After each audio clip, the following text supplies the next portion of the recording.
اللہ کے حقوق کیا کیا ہیں انسان پر، اس کی اگر آپ گنتی کریں، لسٹ بنائیں تو بہت لمبی ہو جائے گی۔ اللہ کا شکر کرنا چاہیے، اللہ کی عبادت کرنی چاہیے، اللہ کے احکام پر چلنا چاہیے، اللہ کے عائد کردہ فریضے جو ہیں وہ ادا کرنے چاہیے، اللہ کی حرام چیزوں سے بچنا چاہیے، اللہ کی تعظیم و تکبیر کرنی چاہیے، اللہ کے دین کو غالب کرنے کے لیے جد و جہد کرنی چاہیے، اللہ کے کلمے کو سربلند کرنے کے لیے تن من دھن لگانا چاہیے، اللہ کے حقوق میں شمار ہو جائے۔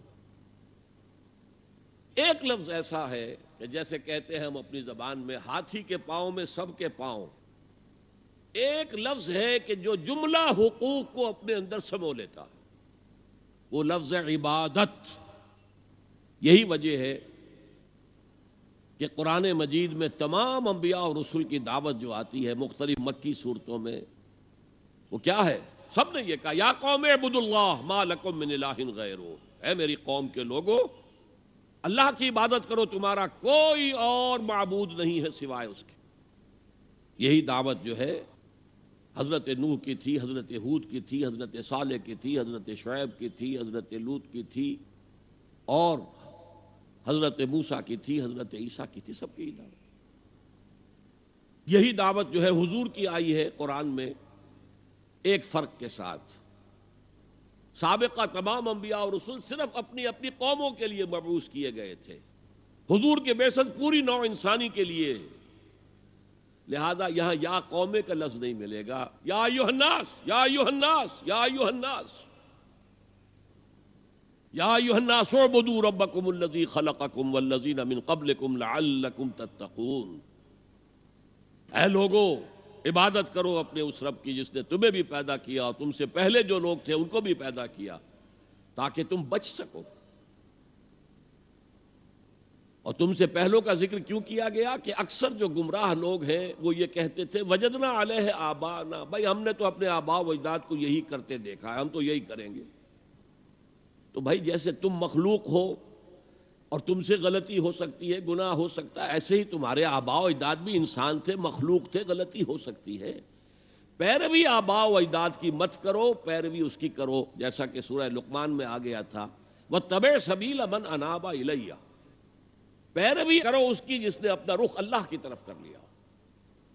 تو یہ دعوت ہے محمد الرسول اللہ صلی اللہ علیہ وسلم کی ایک لفظ میں، یا ایھا الناس اعبدوا ربکم الذی خلقکم والذین من قبلکم لعلکم تتقون۔ اس سے آگے بڑھیے تو سورہ ذاریات میں فرمایا کہ ہم نے تو انسانوں اور جنوں کو پیدا ہی اس لیے کیا ہے کہ ہماری عبادت کریں، وما خلقت الجن والانس الا لیعبدون۔ اسی کی ترجمانی کرتے ہوئے شیخ سعدی نے کہا ہے، اور کبھی ہماری مسجدوں میں یہ اشعار لکھے ہوتے تھے، اب تو ذرا تعمیر مساجد کا ذوق بھی مختلف ہو گیا ہے، زندگی آمد برائے بندگی، زندگی بے بندگی شرمندگی۔ زندگی تو ہمیں ملی ہے بندگی کے لیے، اگر ہم بندگی ہی نہ کریں خدا کی تو شرمندگی ہی شرمندگی ہے۔ یہ جو ایک لفظ ہے عبادت، اب میں اس کا تھوڑا سا تجزیہ کرنا چاہتا ہوں، عبادت کسے کہتے ہیں؟ عبادت کا لفظ بنا عبد سے، عبد غلام، جس کا آج آپ تصور نہیں کر سکتے۔ آج ہمیں جس کا تجربہ ہے وہ امپلائر امپلائی ریلیشن شپ کا ہے۔ آپ نے کسی کو بطور مزدور رکھا ہے، شام تک کام کرنا ہے، 100 روپے دینے ہیں، وہ آپ کا ملازم ہے، غلام نہیں ہے۔ وہ جب 8 گھنٹے پورے ہو جائیں گے سلام کرے گا اور جائے گا۔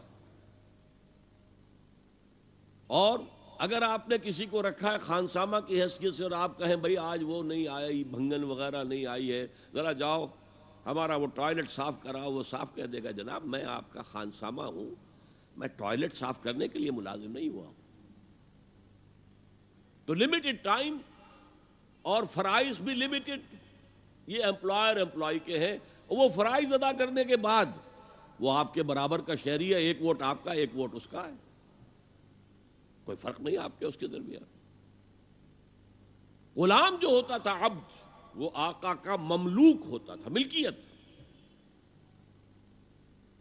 اور وہ ہمہ تن، ہمہ وقت، ہمہ جہت حکم ماننے پر مجبور تھا۔ رات کو حکم دے رہا ہے تو نہیں کہہ سکتا صاحب آج اب تو رات کا وقت ہے، آپ کیا حکم دے رہے ہیں، میں تو نہیں مان سکتا، ماننا پڑے گا۔ کسی بھی وقت کسی بھی نوعیت کا جو بھی حکم دے، ہما وقت ہما تن ہما جہت طاعت۔ اور یہ کہ اگر آقا نے کوئی کوٹھڑی دے دی ہے کہ اس میں رات کو سو جایا کرو، تو وہ اس کی ملکیت نہیں ہو جاتی، ملکیت آقا کی ہے، وہ خود ہی ملکیت اپنے آقا کا ہے۔ کوئی چارپائی دے دی ہے سو جایا کرو، تو وہ اس کی ملکیت نہیں ہو جاتی۔ تم بھی اپنے آپ کو کسی شے کا مالک نہ سمجھو، للہ ما فی السماوات و ما فی الارض، آسمانوں میں اور جو کچھ ہے زمین میں وہ اللہ کی ملکیت ہے۔ تو یہ عبدیت، یہاں تک کہ اگر آپ کو معلوم نہ ہو کہ اس زمانے میں آقا کو اختیار تھا، جس طرح چاہے ٹارچر کرے، جس طرح کی چاہے تکلیف دے، اور جب چاہے قتل کر دے، کوئی مقدمہ نہیں، غلام کی طرف سے کوئی مدعی نہیں، کوئی اس پر پکڑ دھکڑ نہیں، تم نے کیا کیا۔ بالکل جیسے آپ کی بکری تھی، آپ نے ذبح کی اور گوشت پکا کے کھا لیا، کوئی آپ سے پوچھ سکتا ہے؟ بھئی میری ملکیت تھی بکری، میں نے اس کو ذبح کیا، گوشت کھایا، تم کون ہوتے ہو پوچھنے والے؟ اسی طرح اگر وہ آقا جو ہے وہ غلام کو قتل کر دیتا تھا تو اس پر کوئی پوچھ گچھ نہیں تھی، کوئی باس پوچھ نہیں تھی۔ اس معنی میں اللہ کے غلام بننا، ہما تن ہما وقت ہما وجوہ ہما جہت، اللہ کی غلامی، اللہ کی اطاعت، یہ ہے عبادت کا ظاہری پہلو، یا میں کہا کرتا ہوں عبادت کا جسد، عبادت کا ظاہر، عبادت کا جسم جو نظر آتا ہے۔ ایک ہے عبادت کی جان یا عبادت کی روح جو نظر نہیں آتی۔ ہماری جان کہاں ہے، کسی کو نظر آتی ہے؟ روح کہاں ہے، کسی کو نظر آتی ہے؟ لیکن ہمارا وجود جان ہی سے تو ہے، جان نکل جائے گی تو پھر تو یہ جسد جو ہے یہ گل سڑ جائے گا، اگر جلدی سے تم نے اس کو پہنچا نہ دیا قبر کے اندر، یا جلدی سے کریا کرم نہ کر دیا اور اس کو جلا نہ دیا، تو سڑے گا پوری طریقے سے، متعفن ہو جائے گا۔ تو اگرچہ قرآن مجید میں محض اطاعت پر بھی لفظ عبادت کا اطلاق ہوا ہے، چنانچہ جب حضرت موسیٰ اور ہارون فرعون کے دربار میں پیش ہوئے پہلی مرتبہ،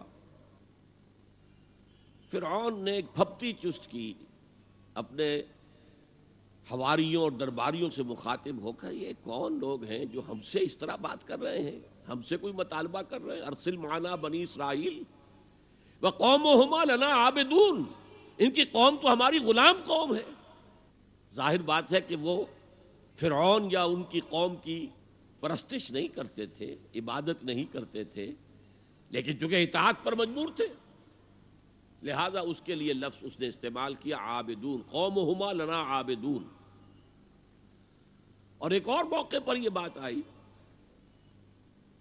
کہ جب فرعون نے کہا الم نربک فینا ولیدا، اے موسیٰ تم وہی نہیں ہو جسے ہم نے اپنے محل میں پالا تھا، ہمارے ٹکڑوں پر پل کر ہماری بلی ہمیں کو میاؤں؟ تو حضرت موسیٰ نے کہا وَتِلْكَ نِعْمَةٌ تَمُنُّهَا عَلَيَّ أَنْ عَبَّدْتَ بَنِي اسرائیل، تم بڑا احسان جتا رہے ہو میرے اوپر کہ میں تمہارے محل میں پلا بڑھا ہوں، جبکہ تو نے میری پوری قوم کو غلام بنا رکھا ہے۔ عبدت، تو عبادت کا اطلاق محض اطاعت پر بھی ہے، چاہے وہ خواہی نہ خواہی ہو، مجبوری سے ہو، کراہت کے ساتھ ہو، لیکن یہ اطلاق اس پر ہوتا ہے۔ یہی وجہ ہے کہ آج کے دور میں جو جدید مفکرین ہیں اسلام کے، انہوں نے اس اطاعت کے پہلو کو اتنا نمایاں کیا ہے، اتنا نمایاں کیا، اس لیے کہ عام لوگوں کے ذہن سے یہ تصور گزر گیا تھا نماز روزہ حج زکوٰۃ عبادات ہو گئی بس، اور کون سی عبادت چاہیے تمہیں؟ تو ان کو بتانے کے لیے نہیں، پوری زندگی میں اللہ کی اطاعت، ہما تن ہما وقت ہما جہت ہما پہلو اطاعت۔ تو یہ صحیح بات ہے کہ جو ایمفیسائز کی گئی، اور آج بہت سے لوگوں کے سامنے یہ بات آ چکی ہے، بہت بڑی تعداد میں امت اس حقیقت کو جان چکی ہے کہ اسلام صرف مذہب نہیں، دین ہے، یہ مکمل نظام حیات ہے، یہ مکمل ضابطۂ حیات ہے، اور اس سب میں اطاعت مطلق اللہ کی درکار ہے۔ لیکن ایک پہلو ابھی پوری طرح اجاگر نہیں ہوا۔ اللہ کی عبادت میں اگر وہ بالاکراہ ہو رہی ہے، طبیعت کے خلاف ہو رہی ہے، تو وہ منافقانہ اطاعت ہے۔ جیسے کہا گیا یہ منافق نہیں نماز کے لیے کھڑے ہوتے مگر کسل مندی کے ساتھ اور بہت ہی طبیعت پر جبر کر کے۔ کیا کریں، اس معاشرے میں کوئی مسلمان سمجھا ہی نہیں جا سکتا تھا جو نماز نہ پڑھتا ہو، تو نماز تو پڑھنی پڑ رہی ہے، وہ منافقت۔ اللہ کی اطاعت کاملہ اس کی محبت شدیدہ کے تحت، اس کے شکر کا جذبہ، اے اللہ تیرے لیے حمد ہے، کل شکر تیرے لیے، کل ثنا تیرے لیے، اس شکر اور محبت کے جذبے سے والذین آمنوا اشد حبا للہ، اہل ایمان تو وہ ہے جو شدید ترین محبت کرتے ہیں اللہ کے ساتھ۔ تو اللہ کی اطاعت مطلق، اس کی محبت شدیدہ کے ساتھ دو چیزیں جمع ہوں گی تو پھر وہ اللہ کی عبادت بنے گی۔